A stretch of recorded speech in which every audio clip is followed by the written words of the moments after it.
Good morning, folks. Today is Saturday, June the 20th, and I'm doing a vlog post on a blog that I actually wrote last week about how to increase cognition, improve brain function. So for just 10 to 15 minutes a day, you can improve your overall cognition. So memory, like the rest of the body, it enhances the more it's used. Just like our skeletal muscle, when presented with exercise, we do see improvement and growth. So I'm just going to share a couple practices today that you can implement to help improve your memory. And I think the benefits of this don't really need to be described too much. What could you do if your short-term memory was better? What could you do if you were sharper at catching errors, mistakes at work, remembering birthdays of loved ones, stuff like this? We get out of the habit of doing it now because our smartphones are on our hips all the time. We have devices that remind us and schedule things. We don't have to remember phone numbers. So the work that our brain used to get isn't getting the same kind of workload. Computers are supplementing it. Our phones are supplementing it. We're very much becoming dependent on that. So some of the work that we used to do, we're not seeing the same benefits out of sharpening our mind. Let's start with the London taxi driver's case study. So when I was in university, I did take a cognition class, which was a branch of psychology. And this was a study that we did analyze. We cover many things, but this was something that stuck in my mind, and I've routinely seen this on the internet. So in England, to become a cab driver, it takes many years. And there's a rigorous testing system that they have. They have to memorize 25,000 streets within 10-kilometer radius. And it was observed that they had more gray matter in their hippocampus. Now, the hippocampus, the primary concern with that is regarding long-term memory and spatial relations. So that's one of the functions of it. So the findings were that the longer somebody has been driving a cab, the larger the hippocampus was. Brain was just growing to facilitate the amount of information and keep up with the cognitive demands. But I will describe the study and tell you the outcome, because correlation doesn't necessarily prove causation. So the study was set up with 75 taxi drivers for 4 years to measure the growth of the hippocampus, done via MRI.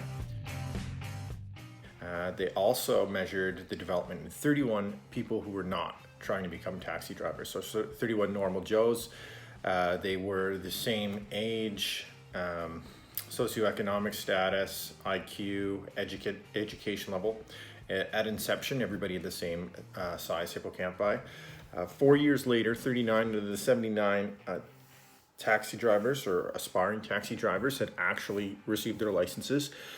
Further MRI showed that the hippocampus had grown in all of the 79 people that tried to be cabbies. And all those participants actually performed better on the memory tests that they gave to the 110 people. So I think we can see here that the research was pretty definitive. It said that scientists can definitely say that London taxi drivers not only have larger than average memory centers in their brain, but also their intensive training is responsible for their growth. Responsible for the growth. So the training is responsible for growth. So the brain's facilitating more information. They're using it all the time. They have to study. We can definitely apply that to us. So there is further research that doing brain aerobic exercises such as puzzles, problem solving, crosswords, word searches, anything that we're really exercising the mind, Sudoku,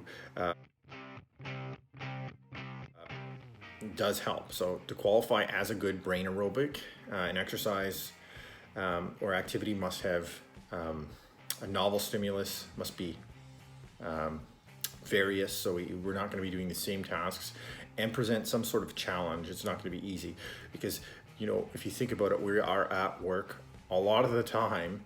We're using our brains all the time. We might be working with numbers, we might be working with different problems we're approaching, but we get used to processing that, so we're not going to see the same adaptations from our everyday life. We really need to hit it with something different every day. Just like if you were in the gym, if you did the same thing over and over and over again, your body's going to adapt.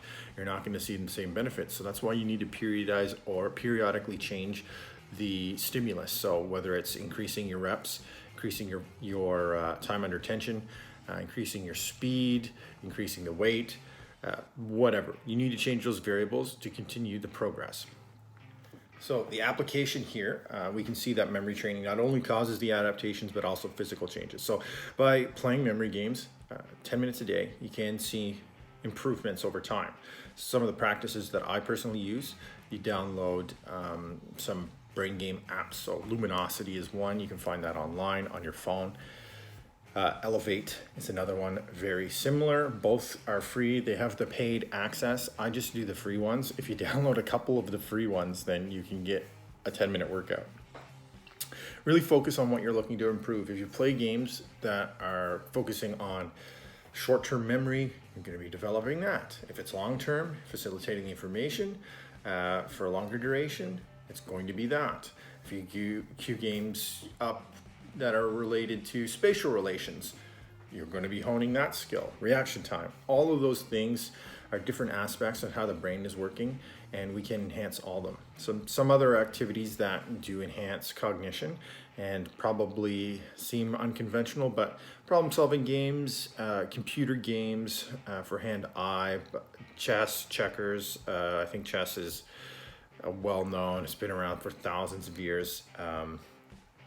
All of these play a positive role. So those applications you can start today. I know that sometimes we do take our mental functions for granted, but you can certainly enhance it. It's just about making that plan. We have two other things that can help us out that I will talk to you about today. As you can probably guess, as being a fitness YouTuber, working in the fitness industry, aerobic exercise would be number one. So there's a compound known as brain-derived neurotrophic factor, or BDNF for short. This is a protein that works on neurons in your nervous system, both in the CNS and PNS, which helps your neurons not only survive, but actually produces some growth factors to the brain to grow synapse. So cardiovascular exercise carries growth factors to the brain to start a chain reaction to produce BDNF creation. So in order to initiate it, we do need a large change in blood flow, but you don't have to do high intensity interval training or anything like that. Moderate intensity cardio would be fine. Actually, if you do work out too hard, the production of cortisol can have a detrimental effect on that. So how can we use this? Well, if you actually pair this on days where you need to be more sharp, such as a job interview, meetings, something where you really need to be as sharp as possible, a 30-minute jog, bike ride, or another cardio activity could give you a extra edge on your focus, not to mention your mood and energy levels. And the last one I'll talk about is simple. You can implement it right away. Listening to music.